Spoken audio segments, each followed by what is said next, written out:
चलो जी फिर चलने ड्यूटी ते रोटी बनाई रात दी ड्यूटी शुरू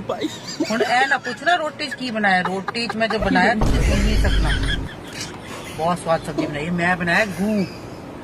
अरे गू इसलिए क्योंकि जितना मर्जी स्वाद बना लो बच्चे ने कहना की बनाया गू बनाया गू भाई समझ आ गई हर माँ की दिक्कत है आजा हो रहा है पुत्र ऐ मम्मी ने क्या बनाया आपकी मेरी मम्मी ने राजमा बनाया। ओ माय गॉड मेरे फेवरेट राजमा मैंने क्या बनाया वैसे भी बाहर जा रहे हैं बटर चिकन खा रही हो। ओहो और मेरे को होश पड़ गया अच्छा बताओ मैंने क्या बनाया होगा आपने भिंडी बनाई। नहीं मैंने बनाया गू क्योंकि जो मर्जी बनाओ बच्चे कहते क्या बनाया गू एक ही भाई उन्होंने रिवर्स हो गया। देख लिया जो मर्जी स्वाद सब्जी बना लो चिकन बना लो मटन बना लो राजमा बना लो छोले बना लो की बनाया गू बनाया कोई बना के मामा गू